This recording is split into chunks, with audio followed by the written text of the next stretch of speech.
Hey everyone, it is 12:03, excuse me, in the East, 9:03 in the Pacific time zone. I am Reed Galen, co-founder of the Lincoln Project, and this is today's edition of Lunch with Lincoln. I want to thank you for joining me. My guest is having some technical difficulties, so hopefully we'll get him on board here before long. But until then, you've got me, and I hope that's going to be as entertaining for you as it is for me. So, guys, just before our guest arrives, I want to go through a couple of things for you. So one is, you may have heard through our social channels or through some of our emails that we're working on something called the Union.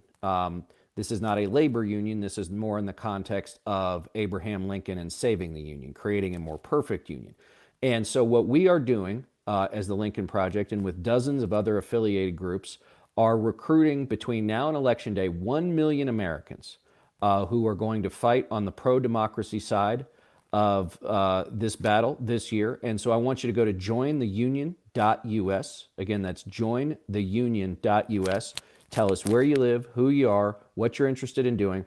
We're going to take all those names like a big vacuum cleaner, and then we're going to push them back out into the states, into the organizations, and into the campaigns that are going to need all this help. Remember, guys, that money is a great resource in campaigns, but it is far from the only resource in campaigns. And I think that nowadays, where it is, as you all know, so hard to reach individuals, whether or not it's via social media or via email, even via text, face-to-face contact, as we all know, is still the best way to reach people. I think that 2 years into this, it's hard to believe it's 2 years almost to the day since we went into lockdown, that I think that there are folks who are ready, willing, and able to hear a positive message about how we will defend this democracy that is ours, that so many of our forebears paid in blood with, that the kind of things that we're seeing the Ukrainian people led by President Zelensky are fighting and dying for now.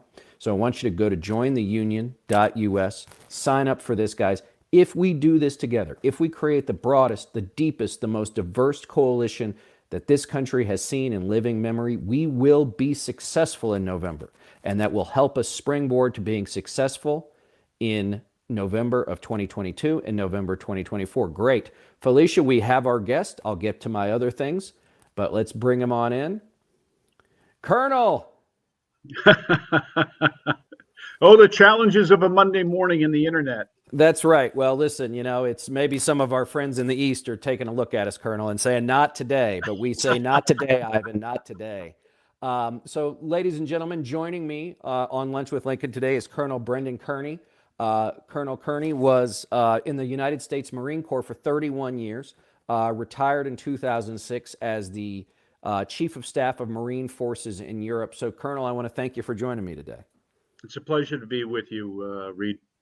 So, sir, it must be, from where you're sitting in Northern California, having so much experience, not only in the United States Marine Corps, which is, I guess, and I got a lot of friends who are former Marines, so I'm probably biased here, but the finest infantry force in the world at any given time. From your perch, those years ago, sitting in Europe as part of U.S. Forces Europe, what do you see today? Was there anything that you saw even in 2006, aside from Putin being ex-KGB, the Russians being the Russians? Was there anything you saw back then from your post that led you to believe that today shouldn't surprise us? Well, I'd had direct experience in Ukraine a number of years prior to taking my post in Germany in 2003.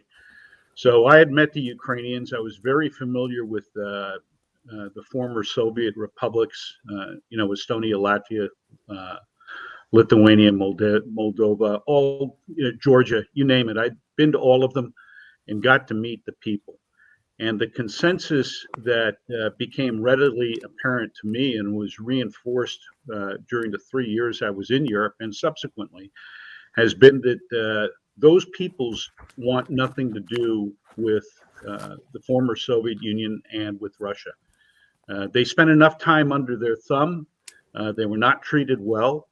And they really, really value their independence. And like the one other aspect I think that a lot of Americans don't understand is that Europeans as a whole, and Eastern Europeans in particular, have a tremendous sense of history. They know their history. They understand it, where I think, unfortunately, in this country, we don't teach it very well. And a lot of Americans simply don't know what this country's about, how it got from where it was to where it is today. So when you combine the knowledge of history, their pride in their history, and the antipathy towards the Russians, none of this that's going on today is surprising me. And it's quite a fix that Mr. Putin has got himself into. Well, before I ask you about the military aspects of what you're seeing in Ukraine, Colonel, I mean, I think you're right about that. I mean, I don't know. I think, as you know, there's this great sort of diaspora.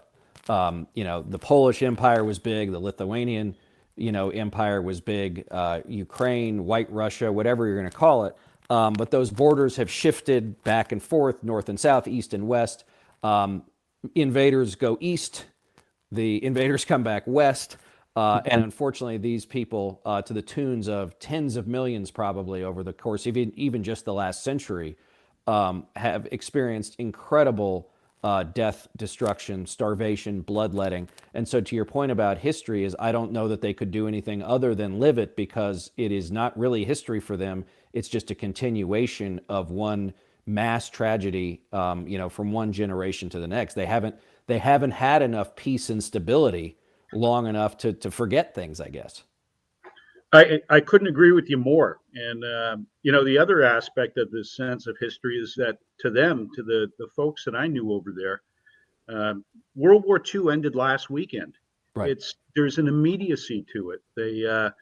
They have a palpable sense of participation, even though there's certainly many, many younger generations now that make up the majority of the peoples. But there's a great deal of pride. The Ukrainians were very, very proud of their resistance against the Germans during World War II. I think it was somewhere around 1.4 million Ukrainian soldiers died in the service of the Soviet Union in repelling the German invasions. So it's a very, very interesting part of the world, especially I think probably like you. I've been a student of history my entire life. So when you combine that with the military profession and a willingness to keep at it with all the intervening years, you see that so much of what's going on in the world right now, and particularly in East Central Europe with Ukraine, there's not really a whole lot of surprises. This is a story that's been told multiple times before with the invasions that have gone on and the resistance that is occurring right now.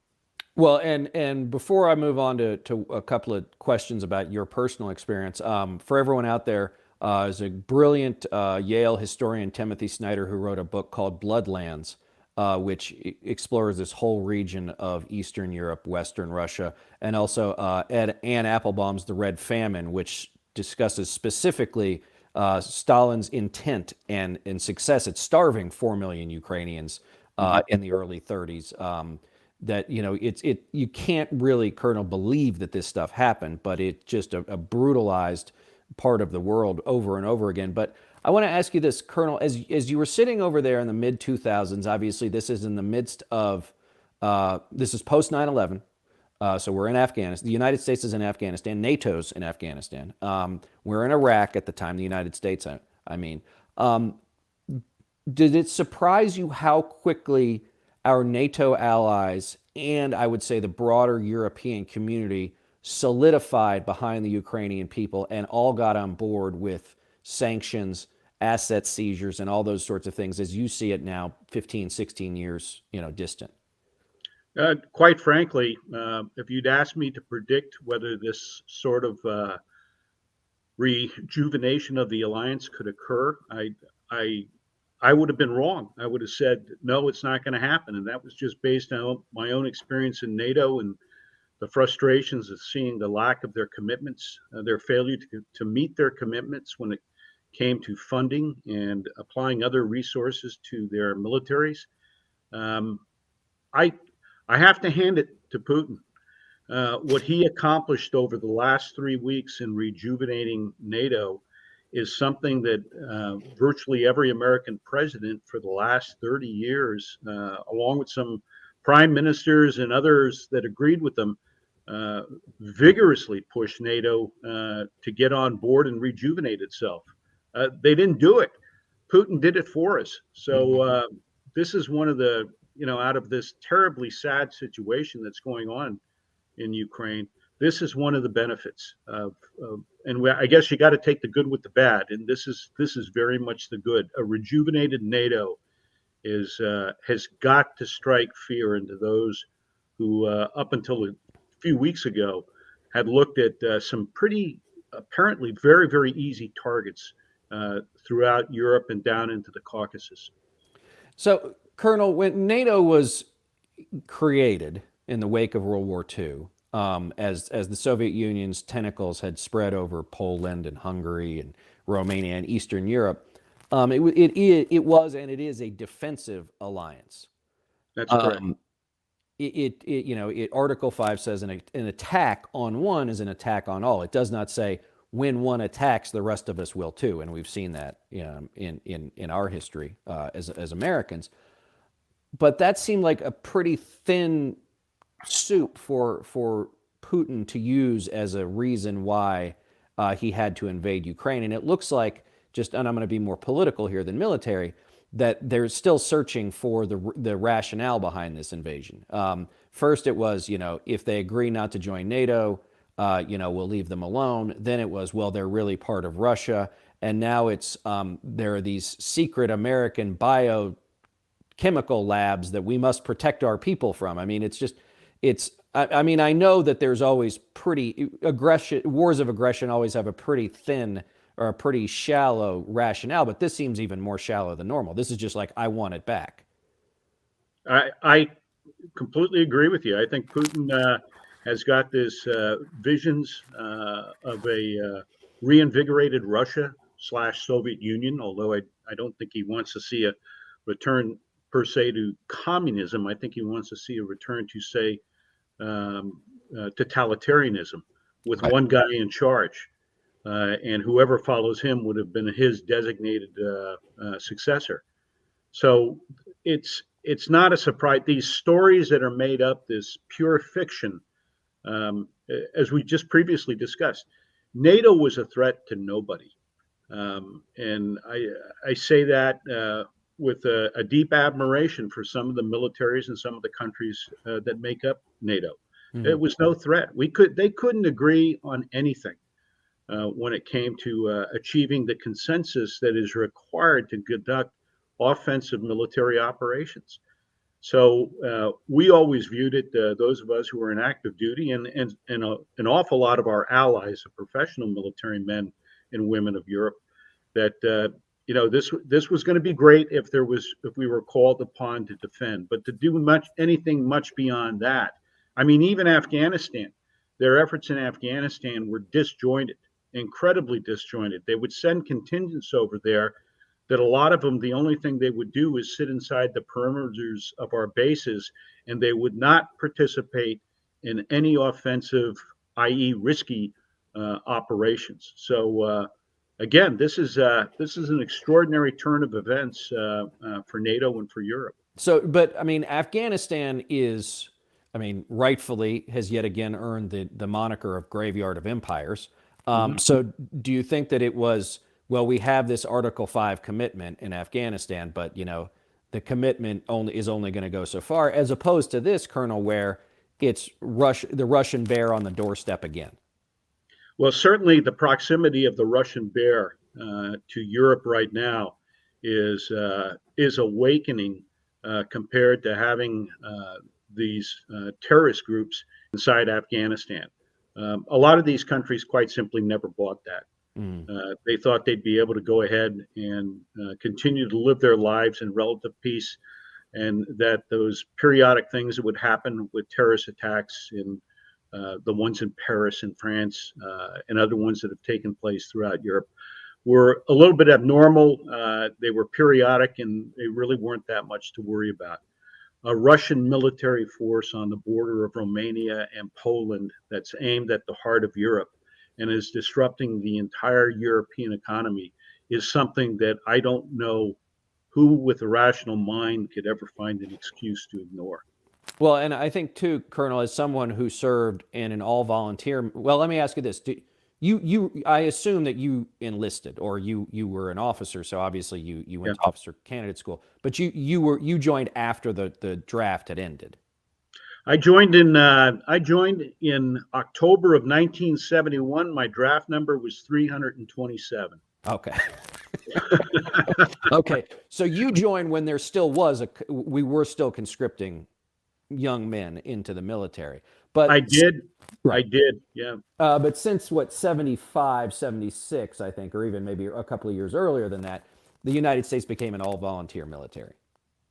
All volunteer, the positive aspects of the all volunteer force were just starting to take place. We still had quite a number of draftees with all the resulting disciplinary problems and everything else when I first went on active duty in 1975.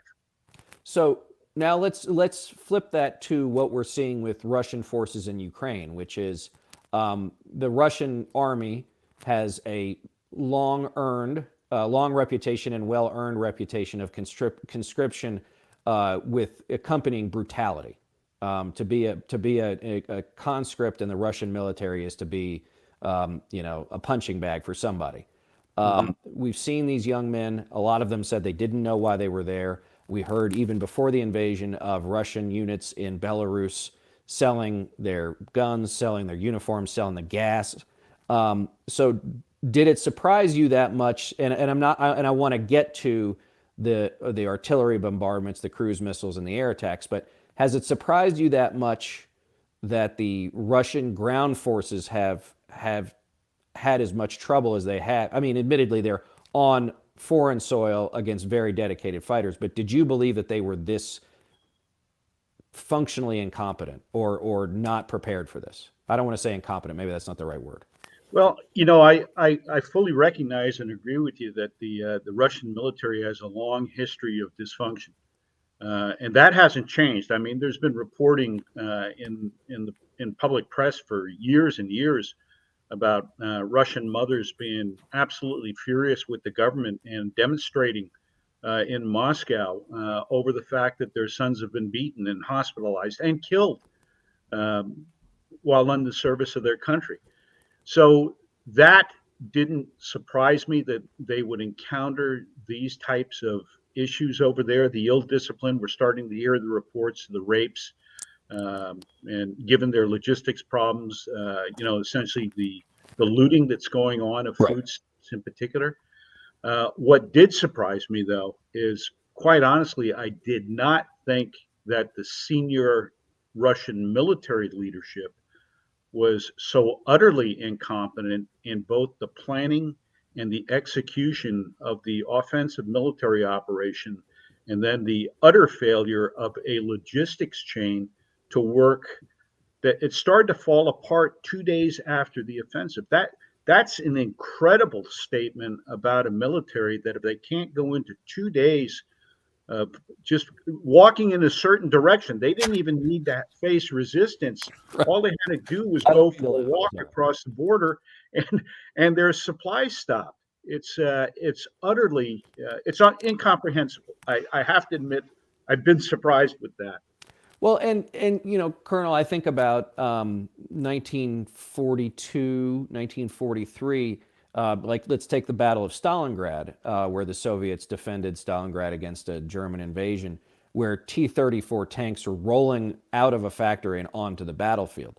Yes. When you see either a farmer stealing one of these gigantic Russian main battle tanks, one's been blown up, or when I saw the video of the other one where they were trying to put it on the back of a flatbed and the guy flipped it off the side, these are not the kinds of vehicles that you can just replace. Like, they don't just roll off the factory floor and onto the battlefield in Ukraine. I mean, these are tens, maybe hundreds, tens of millions of dollars, trillions of rubles at this point, and I assume months of construction. I mean, if you've lost 400 tanks in 3 weeks, like, that does not bode well for a ground offensive. No, it does not. It really doesn't, and it's all part of this effort that was made on their part. This poorly planning and poorly executed aspect of my statement. That every military in the world on any given day has a finite amount of resources in terms of equipment and personnel. Right. And when you plan an attack and then you muff it big time here in the Super Bowl of military events, an offensive military operation into an adjacent country, you just don't have a bunch of spare parts lying around everywhere. The Soviet Union was famous for doing that. When I was in Ukraine in 1994, we visited some of the old Soviet Army depots, and the tanks that they had left behind were virtually rusted to the concrete. It was amazing how their equipment, which has historically never been well maintained, they're not big into maintenance, preventive maintenance, and things like that, where the Western militaries are. We usually have very, very good preventive maintenance programs. So this stuff that's been destroyed is not going to be easily replaced. The the Russian military is 900,000 plus men. It's got a bunch of reservists, but look at the sheer size of that country. And even though, friendship and hugs have all broken out between the Russians and the Chinese, the Russians are keeping a wary eye on that border and have got tens of thousands of troops still positioned in Siberia, and they'll remain there. They simply can't afford to leave that back door open. So there's not. And Ukraine was actually the mechanized capital of the old Soviet army. It's where the vast majority of Russian tanks were produced, and that ended when there was the dissolution of the Soviet Empire. So they simply can't turn up the pipeline and start suddenly building. Nor could we in December of 1941. But 6 months, a year later, the production lines were fully going, and we were producing like no one could have ever believed.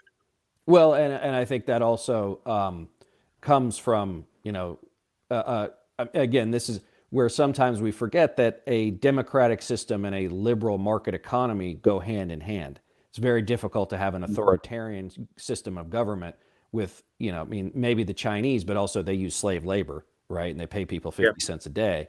But it's not no one would call that a free market economy, right? Correct. And so now what you see is, and not only that, I mean, Colonel is something of a history nerd and a Cold War kid of myself of the 80s.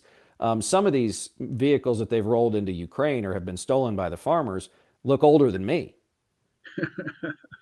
Well, if they look older than me, that'd be a real statement on your part there. But a lot of the Soviet, I have to hand it to both the innovation of the Soviets and to the creativity of Russia since, that oftentimes with some of the most basic weaponry, they've done a superb job. I mean, the AK-47 is still one of the most premier rifles in the world and was essentially developed in World War II. Right.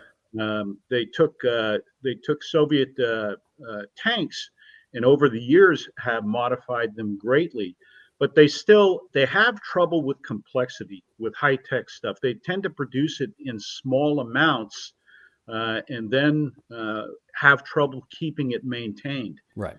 So and that's to our benefit, to be honest with you. I think we're happy that that's the situation they face. So a couple more questions, Colonel. As someone who has been in command of Marines, who were prepared, and perhaps you were in combat, but I don't know.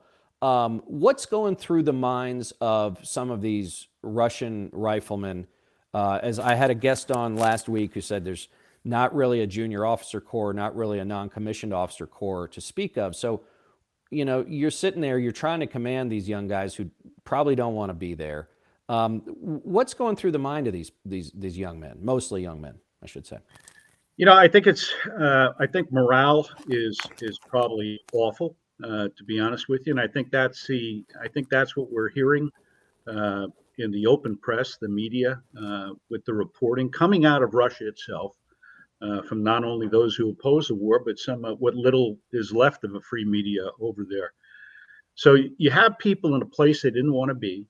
They're there at a terrible time of year with winter and the spring and the mud and these periodic freezes that are going on. They're not being properly fed. They're not properly clothed. The logistics chain is just falling apart.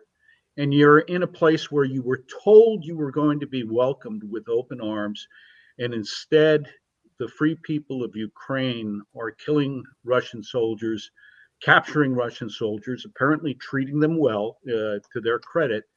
But it's a horrible situation for the military. I would equate it, not even our worst days in Vietnam, I think would equate to the issues that the Russian military is having right now in Ukraine. Well, and let me ask you that, Colonel, is now that we've seen, and again, we should not dismiss the idea that just probably on sheer weight alone, the Russians seem to be advancing even inch by inch. But how long will they keep up, in your mind or in your opinion, based on experience, the indiscriminate shelling and bombing and launching of cruise missiles into just purely civilian areas? Because at this point, it's sort of like, if I can't have it, no one can. Yeah, it really does appear that way. I think they can. A lot of these dumb bombs, they've got plenty of war stocks that are available to them. It's just a question of whether they can get those war stocks to the western edge of Russia and then possibly into Ukraine to use them. So that would be your dumb bombs, artillery shells, those type of things. However, their ability to continue to fire cruise missiles and sophisticated high-tech technology, use that. I don't believe they have a tremendous amount of those stocks available. And I think some of the reporting that we've seen here over the last 48 hours about the Russians going and asking the Chinese for help, I think what they're specifically looking for is high-tech weaponry. And they need that. They need some type of replenishment in order to continue to use it. I think their short to midterm plan is to go ahead and use these weapons against the population. It's a terror weapon, is what they're doing. They're trying to intimidate the Ukrainian people, but that's a two-edged sword. It can be intimidating, but again, as I was telling a BBC correspondent, it's like London during the Blitz. It actually served just the opposite, to go ahead and unify the British people in their hatred against Germany and their willingness to go as far as they could to seek retribution. And I think the Ukrainian people have certainly demonstrated a will to resist that has surprised all of us here in the West. And this type of just this open bombing, cities and hospitals and things like that is helping unify the Ukrainian people, but also the picture that it paints to the West about this Russian threat is, I think, really helping the West come together and the rest of the world. When you get Japanese civilians, young Japanese men who are volunteering to go fight in Ukraine, for Ukraine, that's a statement. That's an unusual one that we haven't seen since the end of World War II. No, look, I mean, I've got half a dozen, children of acquaintances who have emailed, my son is interested in doing this and going here, how do they get involved? And I say, well, you please make sure you talk to them, right? I mean, as you know, Colonel, everyone's best intentions are great intentions, but someone who is either untrained or unprepared for a combat zone, I think, would probably be as big a threat to someone else as they are to themselves. It's a huge liability. It really is. It has to be. Anytime you have volunteers come in, and particularly in a place like Ukraine, where you have an obvious language issue on top of the lack of military training, the Ukrainians are going to have to handle this very, very carefully. And from what I've seen and heard, it sounds like they're off to a good start with trying to integrate these volunteers into their units. Well, and I would venture to say, as in our last couple of minutes here, Colonel, that the average Western veteran, whether or not they're a combat veteran or otherwise, is probably a fairly highly trained individual and probably a force multiplier for any unit they might join up with. That's correct. I would agree with you. All right. I would agree with you. Well, Colonel, I want to thank you for joining us today. I hope you'll come back and see us. I really do appreciate your perspective, both as a historian and as a veteran. I want to thank you for your service. And everyone out there, I want to say thank you for tuning in today and for listening to my 2 or 3 minute monologue. Everybody out there, be safe. Pray for Ukraine. Pray for our own democracy. And we will see you Friday. Thank you all. Thank you.